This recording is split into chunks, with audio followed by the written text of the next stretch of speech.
अरे यार, होली आ रही है, कुछ प्लान किया है या नहीं? अभी तैयारी तो नहीं की है, लेकिन इस बार की होली इस तरह मनाएंगे कि यादगार बन जाए। अरे अगली बार की होली तो बिना प्लानिंग के कितनी बिगड़ गई थी। इस बार सब मिलकर अच्छी तरह से प्लान बनाकर होली खेलेंगे।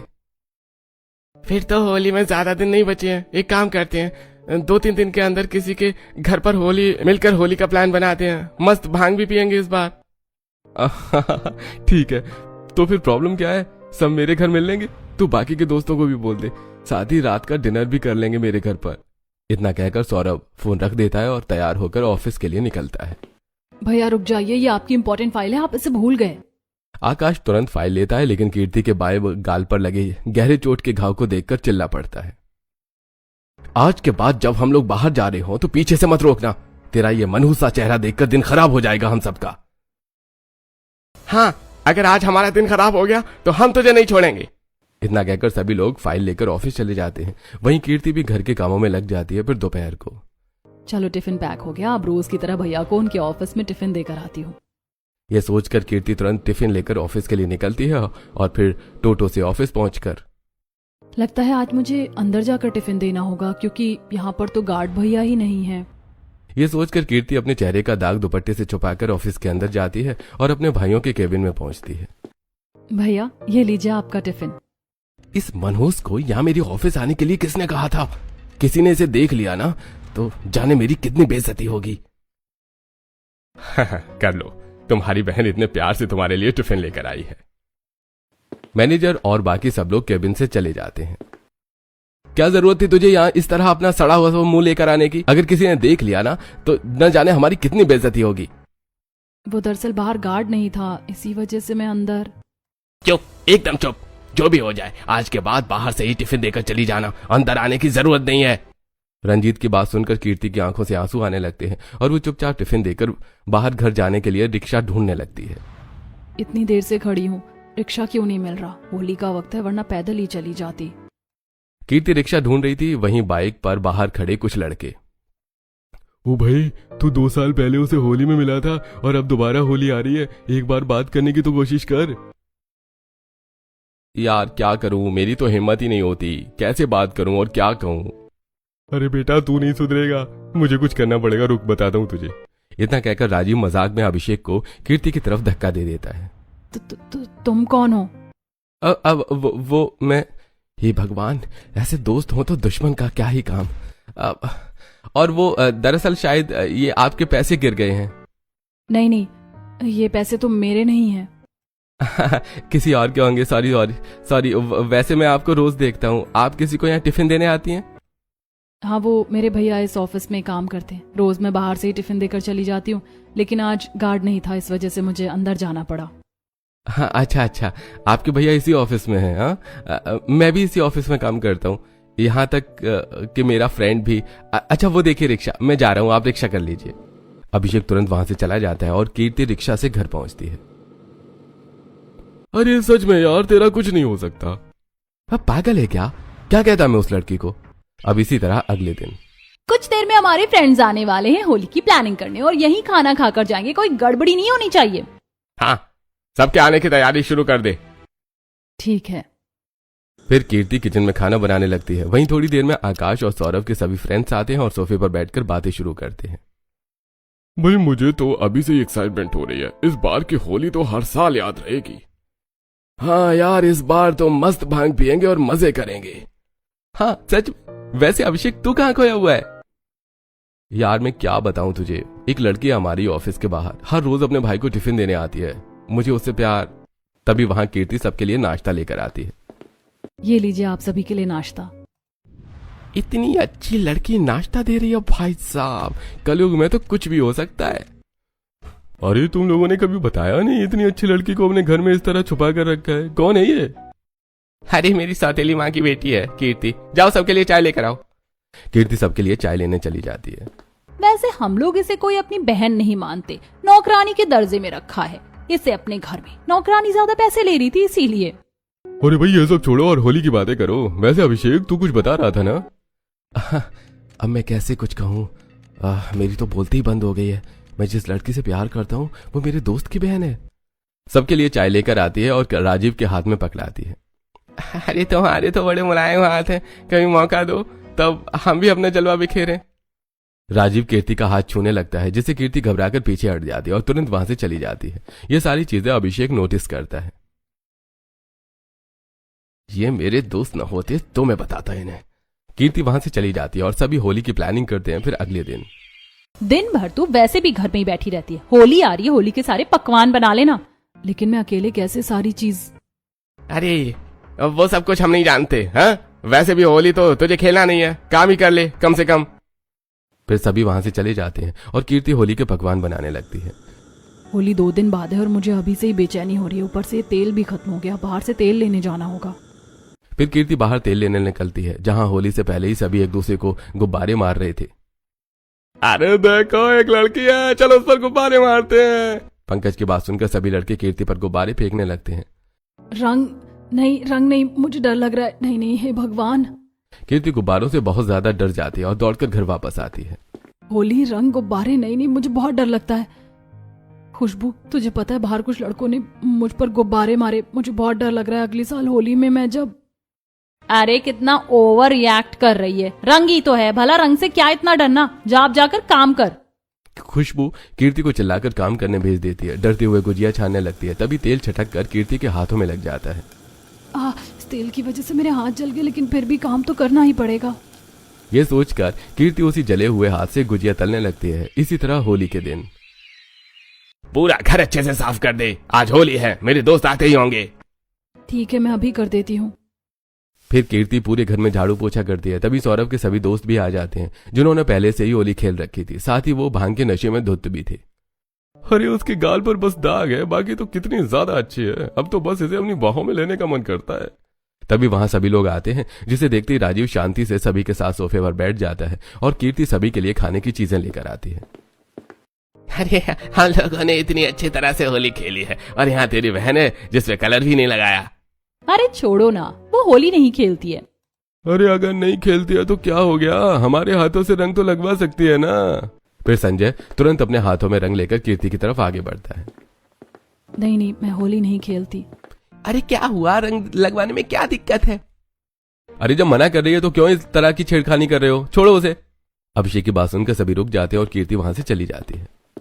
भाई तुझे मजे नहीं लेने तो चुप रहना, सौरभ की बहन है, हमारी थोड़ी ना। अभिषेक को बहुत गुस्सा आ रहा था, लेकिन वो किसी को कुछ नहीं कहता है कि तभी अरे होली की वजह से आंखों में कलर चले गए, मैं वॉशरूम यूज करके आता हूँ।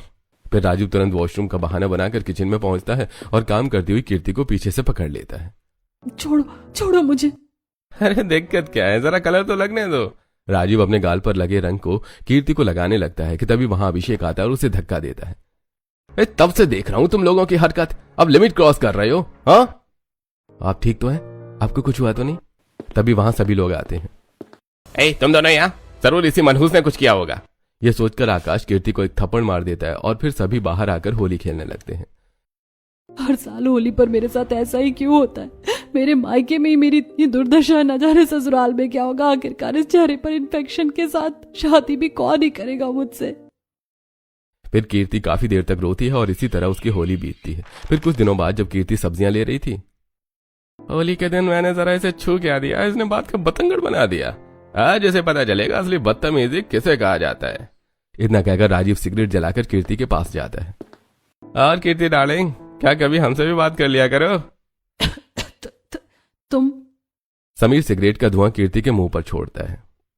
अरे क्या हुआ कीर्ति बेबी, खांसी हो रही है? शायद तुम्हारे गले का दुपट्टा तुम्हारा गला चाप रहा है। इतना कहकर समीर कीर्ति के गले से दुपट्टा खींचने के लिए हाथ आगे बढ़ाता है। तभी अभिषेक वहां आकर उसे धक्का मारता है। होली के दिन तो तू भांग के नशे में था, इसलिए मैंने छोड़ दिया, लेकिन आज नहीं। देख अभिषेक, मैं तेरा दोस्त हूँ। होली पर तूने मुझे मारा था तो मैंने तुझे माफ कर दिया था, पर अगर आज तूने कुछ भी किया तो क्या कर लेगा? इतना कहकर अभिषेक समीर की तरफ बढ़ता है और उसका कॉलर पकड़कर थप्पड़ पर थप्पड़ बरसाने लगता है, जिससे समीर जमीन पर गिर जाता है। अरे तू मेरा दोस्त है या उसका भाई? अरे तुझे क्यों मिर्ची इतनी लग रही है? कौन लगती है ये तेरी? लग रही है मुझे मिर्ची? क्योंकि मैं इससे प्यार करता हूं। कोई इसकी तरफ आंख उठाकर देखे तो मैं बर्दाश्त नहीं कर सकता। तभी कीर्ति के भाई आते हैं, जो अभिषेक की बात सुन लेते हैं। वहीं राजीव कीर्ति के भाइयों को देखते ही भाग जाता है। वहीं मोहल्ले की औरतें, ओ, तो खुलेआम बाजार में आशिक की छाड़ी जा रही है। इस लड़की ने तो अपने परिवार वालों की जिंदगी बर्बाद कर दी है। एक तो इसके चेहरे पर इतना बड़ा दाग और ऊपर से सरेआम आशिकों की भीड़। थू। खानदान की इज्जत मिट्टी में मिला दी तूने आज। अब कौन करेगा तुझसे शादी? बोल बोल, चुप क्यों है? मैं करूंगा इससे शादी। चलो कीर्ति। इतना कहकर अभिषेक तुरंत कीर्ति का हाथ पकड़कर उसे मंदिर में लेकर आता है और उसे मंदिर में रखे सिंदूर को उठाकर उसकी मांग भरने लगता है। तभी कीर्ति उसका हाथ पकड़ लेती है। तुम क्या करने जा रहे हो? तुम्हें अंदाजा है ना? एक बार अच्छे से मेरे गाल पर पड़े दाग को देखो। मैं तुम्हारी आत्मा से प्यार किया है, तुम्हारे चेहरे से नहीं। आखिरकार तुम मुझसे शादी करके अपनी जिंदगी क्यों बर्बाद करना चाहते हो? तुमसे शादी करके मेरी जिंदगी बर्बाद नहीं होगी। सच तो यह है कि मैं पिछले 3 सालों से तुमसे प्यार करता हूँ, लेकिन कभी हिम्मत नहीं हुई। लेकिन आज मैं तुमसे पूछता हूँ, क्या तुम मुझसे शादी करोगी? क्या ये सही रहेगा? कहीं मुझसे शादी करके उनकी जिंदगी बर्बाद हो जाए तो? लेकिन मैं शादी नहीं करूंगी तो कहाँ जाऊंगी? ये सोचकर कीर्ति अभिषेक को शादी के लिए हाँ कहती है। अभिषेक कीर्ति की मांग भरकर उसे शादी करता है और कीर्ति को अपने घर लेकर चला जाता है। मम्मी, पापा। काजल कीर्ति के चेहरे को देखकर डरकर चिल्लाती है, जिससे पूरा परिवार इकट्ठा होता है, जिनकी नजर भी कीर्ति पर अभिषेक पर पड़ती है। अरे भाई अभिषेक, कौन है ये लड़की? ये कीर्ति है, मैंने इससे शादी की है। देवर जी, आपने इस बदसूरत लड़की से क्यों शादी की? चेहरा देखकर कोई बच्चा रो पड़े। नहीं भाभी, पसंद नहीं है दरअसल। फिर अभिषेक सारी बातें अपने परिवार वालों को बताता है। जब शादी हो गई है तो गृह प्रवेश भी कर लो। काजल बेटी, आरती की थाली लाओ। फिर काजल आरती की थाली लाती है और सावित्री कीर्ति का गृह प्रवेश करवाती है। अरे भाई बड़े बहू, छोटी बहू को उसके कमरे में लेकर जाओ और उसकी जरूरत का पूरा ध्यान रखना। करिश्मा मुंह बनाते हुए कीर्ति को उसके कमरे में छोड़ देती है। अरे देखो कीर्ति, मैं जानता हूँ हमारी शादी बहुत जल्दबाजी में हुई है, लेकिन तुम घबराओ मत, मैं तुम्हारे साथ हूँ, तुम आराम करो। अभिषेक की बात सुनकर कीर्ति थोड़ा रिलैक्स करती है। इन सब में पूरा दिन बीतता है और फिर अगली सुबह। शादी चाहे जैसी भी हो, रस्में तो पूरी करनी है। मैं काम करती हूँ, सबके लिए खाना बना लेती हूँ। यह सोचकर कीर्ति सभी के लिए एक से बढ़कर एक पकवान बनाती है और सभी को खिलाती है। बहू, तूने खाना तो बहुत अच्छा बनाया है। हाँ, खाना खाकर पेट भर गया लेकिन मन नहीं। शक्ल तो अच्छी है नहीं, इसीलिए खाना ही अच्छा बना लिया होगा। अरे भाई बड़े बहू, बंद करो अपनी ये बकवास। है छोटे बहू, तुम उसकी बात का बुरा मत मानना। बस एक बात पूछूं, तुम्हारे चेहरे पर ये निशान क्यों है? वो ये तो वो अब कीर्ति घबराने लगती है और बिना बताए वहां से चली जाती है। लगता है कीर्ति परेशान है, आप लोग उसे फोर्स मत कीजिएगा। सभी अभिषेक की बात मान जाते हैं और खाना खाकर अपने अपने काम पर लग जाते हैं। फिर अगले दिन बाहर सब्जी वाला आया, चल बहू चलकर सब्जी ले लेते हैं। ठीक है मम्मी जी। फिर कीर्ति और सावित्री सब्जी के ठेले पर सब्जी लेने जाती है। ये क्या सावित्री बहन, आपने अपने बेटे की शादी कर दी और ऐसी बहू लेकर आई हैं? अरे आप तो बड़ा बोलती थी कि आपकी बहू चांद के टुकड़े की तरह होगी, यहाँ पर तो ये चांद पर लगे दाग की तरह है। सभी सावित्री को ताने मारने लगते हैं, जिससे कीर्ति की आंखों में आंसू आ जाते हैं और वो रोते हुए किचन में जाती है, जहाँ पता नहीं अभिषेक बाबू ने कीर्ति मैडम से क्यों शादी कर ली। वो तो खुद ही इतने हैंडसम है, किसी भी लड़की से शादी कर लेते। कीर्ति मैडम से शादी करके तो उनकी जिंदगी बर्बाद हो गई। कीर्ति ये सारी बातें सुन लेती है और तुरंत अब वहां से अपने कमरे में जाती है। क्या सच में मुझसे शादी करके अभिषेक जी की जिंदगी बर्बाद हो गई? ये सब कुछ होली की वजह से हुआ है। वो कलर, वो रंग, होली, ये दाग। नहीं नहीं नहीं। इसी तरह एक दिन सोफे पर। हाँ, आपने बिल्कुल सही कहा। सच में परिवार के साथ बैठकर इस तरह बातें करने में कितना मजा आता है। वैसे बहू कहाँ है? रहने दीजिए ना माँ, उसके चेहरे को देखकर ही डर लगने लगता है। अरे अगर हमें उसके चेहरे पर लगे दाग और होली से उसका डरना, इन सभी के बारे में नहीं पता, तो हमें कोई हक नहीं है ऐसा कुछ कहने का। तभी वहां से कीर्ति अपने पल्लू से अपना चेहरा छुपाते हुए गुजरती है। बहू, तू वहाँ कहाँ जा रही है? इधर सुन, हमारे साथ बैठ। फिर कीर्ति सोफे पर बैठती है। देख बहू, शादी चाहे जैसी भी हुई हो, लेकिन अब तुझे इस तरह अपना चेहरा छुपाकर घूमने की कोई जरूरत नहीं है। देख बहू, शादी को अभी काफी दिन हो गए हैं। तू भी हमारे परिवार का सदस्य है, जैसे सब वैसे तू, इसलिए इस तरह डरा मत कर। सभी की बातें सुनकर कीर्ति थोड़ा रिलैक्स करती है और फिर इस तरह धीरे धीरे कीर्ति अपने सभी ससुराल वालों के साथ घुल मिल जाती है और साथ ही जिम्मेदारियां भी संभालती है। इन सब के बीच में पूरा 1 साल बीतता है और दोबारा होली आती है। अरे ये क्या, तेरी शर्ट पर कलर कैसे लग गया? अरे माँ क्या कहूँ, इन बच्चों ने होली के 1 हफ्ते पहले से ही गुब्बारे मारना शुरू कर दिया। जी हाँ, 1 हफ्ते बाद तो होली है, हम तो भूल ही गए थे। हमारे घर तो हर बार धूमधाम के साथ होली मनती है और इस बार भी ठीक ऐसा ही होगा, क्यों है ना? वैसे होली मनाने के साथ थोड़ी बहुत रस्में भी करनी पड़ेंगी। आखिरकार बहू की पहली होली जो है उसके ससुराल में। कीर्ति सभी के साथ बैठकर हंसी मजाक कर रही थी, लेकिन होली का नाम सुनते ही सहम जाती है और बिना कुछ कहे वहां से चली जाती है। लगता है बहू परेशान थी, इस वजह से चली गई। खैर करिश्मा, तू और वो जाकर होली के कलर्स ले आना। क्या इसके साथ जाना होगा होली की तैयारी करने? अजीब आफत है। फिर शाम को करिश्मा मुंह बनाकर कीर्ति के कमरे में जाती है। जेठानी जी, आप यहाँ कुछ काम था क्या? हाँ, तभी तो तुम जैसी मनहूस लड़की के कमरे में आई हूँ, वरना इतनी फुर्सत नसीब नहीं है मुझे। वैसे चलो, होली के लिए बाहर से रंग लेकर आना है। क्या रंग? होली? नहीं नहीं नहीं, मैं नहीं जाऊंगी, मुझे डर लगता है? आखिरकार इस लड़की के मन में चल क्या रहा है? क्या रहस्य है इन सब के पीछे? खैर छोड़ो, मुझे क्या। फिर करिश्मा तुरंत वहां से चली जाती है। अब इसी तरह कुछ दिन बीतते हैं। घर के सभी लोगों में होली आने की खुशियां फैली हुई थी, वहीं कीर्ति के मन में खौफ था। इसी तरह होलिका दहन के दिन। मालकिन, मैंने पूरे घर का काम कर दिया है, अब मैं अभी अपने घर जा रही हूँ। हाँ ठीक है। ओ काजल, तूने बहू को देखा है क्या? अपने कमरे में सो रही हैं। क्या फायदा उन्हें ढूंढने का, वैसे भी होली की बात सुनते ही उनका मुंह बन जाता है। हाँ भैया, आखिरकार बहू को होली सुनकर इतनी बेचैनी क्यों होती है? उसके ससुराल में उसकी पहली होली है, उसके बावजूद भी। चलो ठीक है, थोड़ा आराम करेगी तो उसे भी अच्छा लगेगा, लेकिन जब वो सोकर उठेगी तब मैं उससे इस बारे में जरूर बात करूंगी। नहीं नहीं, मुझे कलर मत लगाओ, नहीं, मुझसे दूर रहो, नहीं। कीर्ति की आवाज सुनकर सभी तुरंत कमरे में जाते हैं। सावित्री और अभिषेक कीर्ति के बगल में बैठते हैं। क्या हो गया तुझे? तू इस तरह चिल्ला क्यों रही थी? तूने क्या कोई बुरा सपना देखा? क्या वो होली का सपना था? अरे तुम इस तरह होली से इतना डरती क्यों हो? तुम्हारा ये चोट, होली से डरना, इन सब के पीछे का क्या रहस्य है?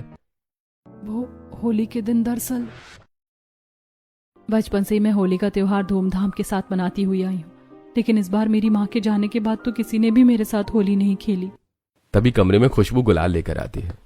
क्या हो गया दीदी, किसी ने आपके साथ होली नहीं खेली तो मैं हूं ना, हम दोनों मिलकर होली खेलते हैं। फिर खुशबू प्यार से कीर्ति के गालों पर गुलाल लगाती है और गुलाल लगते ही कीर्ति का चेहरा बहुत बुरी तरह से जलने लगता है। मेरा चेहरा ये तो बहुत जल रहा है, तुमने ये क्या किया? नहीं नहीं नहीं, पानी पानी। कीर्ति तुरंत पानी से अपने चेहरे को धोती है, लेकिन पक्का कलर कीर्ति के चेहरे पर रह जाता है, जिससे उसका पूरा चेहरा और खासकर बाएं गाल पर बड़ा निशान पड़ जाता है। अब मनाओ, तुम्हें होली खेलने का बहुत शौक था ना? तुम्हें क्या लगा था मैं तुम जैसी लड़की के साथ होली खेलूंगी? मुझसे ज्यादा सुंदर थी ना, अच्छा किया मैंने इसके साथ। केमिकल वाले रंग की वजह से कीर्ति के चेहरे पर एक बड़ा निशान रह जाता है। बड़ा शौक था तुझे होली खेलने का, हैं? ये अपने चेहरे का क्या सत्यानाश कर लिया? अरे वो पूरी जिंदगी बैठकर हमारी छाती पर मूंग डलेगी, कौन करेगा इससे शादी? कीर्ति के खुद के घर वाले कीर्ति से नफरत करने लगते हैं, वहीं बाहर के लोग। अरे बेटा, आंखें बंद कर लो, कहीं तुम उसे देखकर डर ना जाओ। होली बीत गई लेकिन इसका चेहरा अभी भी वैसा ही है, कोई बच्चा देखकर डर जाएगा। और फिर उसके बाद हर होली मेरे साथ अलग अलग चीजें होती रही और ये निशान आज तक बना रहा। कीर्ति की बातें सुनकर करिश्मा, जो हमेशा उसे ताने मारती थी, उसे भी काफी बुरा लगता है। देवरानी जी, मुझे माफ कर दीजिए, मैं सच्चाई जाने बिना न जाने आपको कितने ताने मार चुकी हूँ। हाँ भाभी, और आप घबराइए मत, भले आपके मायके में चाहे जैसी भी होली आपने मनाई हो, लेकिन ससुराल में आपकी होली यादगार होगी। आज होलिका दहन है, आप सबकी बुराई और नेगेटिविटी को भूलकर इस त्योहार को मनाइए। हाँ कीर्ति, देखना, मैं तुम्हारी बहन को सबक नहीं सिखाऊंगा और तुम्हारे चेहरे पर लगा ये निशान ठीक करवाऊंगा। अब देखो मैं क्या करता हूँ। सभी की बातें सुनकर कीर्ति थोड़ा भावुक होती है और होली मनाने के लिए मान जाती है और फिर सभी के साथ मिलकर होलिका दहन करती है। वो तो ससुराल में पहली होली है, तो अभिषेक के साथ मिलकर इस होलिका दहन का चक्कर लगा। हाँ भाई, और साथ ही जल भी चढ़ा देना। इसके साथ कीर्ति होलिका दहन मनाती है। फिर 2 दिन बाद होली की सुबह। मुझे विश्वास नहीं हो रहा कि ये सब कुछ ठीक भी हो सकता है। हाँ बिल्कुल, लेकिन अब तुम इस तरह नीचे नहीं जाओगी, जैसे मैं कहूंगा वैसे जाओगी। फिर अभिषेक कीर्ति को कुछ बताता है और कीर्ति अपना चेहरा छुपाकर होली मनाने गार्डन में पहुंचती है, जहां चारों तरफ अलग अलग थालियों में रंग सजे थे, खाने की चीजें थी, साथ ही भांग और होली के अच्छे गानों के साथ सभी आपस में रंगों से खेल रहे थे। ऐसा लग रहा है कि जिंदगी में वापस खुशी आने वाली है, लेकिन कहीं ये धोखा तो नहीं। तभी कीर्ति की नजर उसके मायके वालों पर पड़ती है। क्या? नहीं, ये हमेशा धोखा ही हुआ है। अभिषेक जी को जब मैं सारी बातें बता दी तो उन्होंने फिर भी मेरे मायके वालों को क्यों बुलाया? वो चाहते तो नहीं भी बुलाते। कीर्ति अब तक खुश थी, लेकिन अपने भाई और बहन को देखते ही घबरा जाती है। तभी खुशबू कीर्ति के पास जाती है। क्या हुआ? तुम्हारे ससुराल वाले होली मना रहे और तुम यहाँ खड़ी हो? अरे हाँ, तुम भी जरा अपने चेहरे पर थोड़ा रंग लगा लो। उप्स, ये रंग कैसे लगाए? इससे तो रंगों से डर लगता है, और फिर चेहरा क्यों छुपा रखा है? ओ, ताकि कोई बच्चा तुम्हें देखकर डर ना जाए, इसीलिए। ये सारी चीज दूर खड़ा अभिषेक देख रहा था। लगता है यही सही मौका है। अभिषेक तुरंत खुशबू के पास जाता है और उसे कलर लगाता है। ये तो जल रहा है। नहीं नहीं, ऐसा नहीं हो सकता। खुशबू की आवाज से होली में बज रहा गाना रुकवा दिया जाता है और सभी का ध्यान खुशबू पर पड़ता है। पानी पानी, तो कोई मुझे, मेरा चेहरा नहीं है। नहीं नहीं नहीं नहीं, पानी पानी। यहाँ पर तो पीने का सादा पानी ही नहीं है। हे भगवान, मैं क्या करूंगी? मेरा चेहरा, तुमने मुझे ऐसा कलर क्यों लगाया? ये बहुत जल रहा है। 2 मिनट के लिए तुम्हारा चेहरा जल रहा है तो तुम्हें इतनी घबराहट हो रही है, डर लग रहा है, तुमसे सहा नहीं जा रहा है। सोचो तुमने अपनी बहन के साथ ही इतना बड़ा धोखा किया और आज तक तुम्हारी बहन के चेहरे पर उसकी वजह से दाग है। आज यही सिखाने के लिए मैंने तुम्हें ये कलर लगाया है। क्या मतलब? इस चुड़ैल का बदला लेने के लिए तुमने ये सब किया? भी बताती हूँ मैं इसे। खुशबू कीर्ति की तरफ आगे बढ़ती है, तभी खुशबू मुंह के बल कीचड़ में गिर जाती है। वहीं कीर्ति घबराकर पीछे हटती है, जिसकी वजह से उसके चेहरे से घूंघट हट जाता है और सब हैरान रह जाते हैं। क्या ये आपकी बहू है इतनी ज्यादा सुंदर? अरे ऐसा कैसे हो सकता है? इसके चेहरे का दाग कहाँ गया? दरअसल अब कीर्ति के चेहरे पर कोई भी दाग नहीं था और वहां सभी मौजूद लोगों से बहुत ज्यादा सुंदर लग रही थी। बेटे, ये सब क्या है? आखिरकार ये सब कुछ कैसे हुआ? ये एक दिन का खेल नहीं है, बल्कि इसकी तैयारी में 1 महीने से कर रहा था। इस बारे में कीर्ति को भी कुछ नहीं पता था, लेकिन फिर होलिका दहन के बाद रात को सुनो सुनो, एक बहुत बड़ी गड़बड़ हो गई है। तुम्हें मेरे साथ जल्दी हॉस्पिटल चलना होगा। क्या हुआ? सब ठीक तो है? आपको कुछ हुआ तो नहीं? तुम पहले हॉस्पिटल चलो, फिर बताऊंगा। फिर अभिषेक तुरंत कीर्ति को लेकर हॉस्पिटल पहुंचता है। हाँ, तो आ गए आप दोनों। मैं आप प्लास्टिक सर्जरी के लिए 1 महीने पहले से ही जो दवाइयां खानी होती हैं वो खाई है ना? क्या प्लास्टिक सर्जरी? हाँ कीर्ति, प्लास्टिक सर्जरी। उसके बाद तुम्हारा चेहरा बिल्कुल पहले की तरह हो जाएगा। अच्छा, अब आप बाहर जाइए, मुझे ट्रीटमेंट शुरू करना है। फिर अभिषेक बाहर जाता है और डॉक्टर कीर्ति की प्लास्टिक सर्जरी करते हैं। फिर 1 दिन बाद एक होटल के कमरे में छोटी दीवाली पर कीर्ति के चेहरे पर से पट्टियां हटाई जाती हैं। मेरा चेहरा तो बिल्कुल पहले की तरह हो गया है। हाँ, लेकिन ये तुम घर वालों को मत बताना, कल होली में सबको सरप्राइज देंगे। सभी सुनकर काफी ज्यादा हैरान और खुश हो जाते हैं। तभी वहां खुशबू के चेहरे पर हो रही जलन खत्म हो जाती है। मेरे चेहरे पर अभी इतनी तेज जलन हो रही थी, अचानक ठीक कैसे हो गई? मैं तुम्हारी तरह किसी की जिंदगी बर्बाद नहीं कर सकता। मैं बस सबक सिखाने के लिए सब किया था। सोचो, जिस जलन को तुम 15 मिनट नहीं सह पाए, उस जलन को कीर्ति न जाने कितने सालों से सहती आ रही है, साथ में लोगों के ताने भी। मुझे माफ कर दो कीर्ति दीदी, मुझे ऐसा नहीं करना चाहिए था। वहीं दूसरी तरफ ये किस तरह हमारे साथ अपने मायके में होली मनाती थी और आज देखो ससुराल में कितने अच्छे से होली मनाएंगी। सच में जिसे भगवान बचाए उसे हम जैसे लोगों से क्या लेना देना। वहीं दूसरी तरफ कीर्ति खुशबू को माफ नहीं करती है। बहू, ये रंगों का त्योहार एक दूसरे को गुलाल लगाकर गले मिलकर पुरानी बातें भुलाने का है। इसीलिए बहू, तू अपनी बहन को माफ कर दे। इस होली सभी बातें भूलकर खुशियां मना। फिर कीर्ति खुशबू को माफ करती है। भाभी, आप मुझे भी माफ कर दीजिए। वैसे जब सब कुछ ठीक हो ही गया है तो अब हम होली खेल लें। हाँ, क्यों नहीं, आखिरकार होली है। वही तो, चलिए भाभी, बुरा न मानो, होली है। फिर अभिषेक सबसे पहले कीर्ति को गुलाल लगाता है। होली के गाने बजने लगते हैं। इस तरह कीर्ति अपने ससुराल में होली सेलिब्रेट करती है।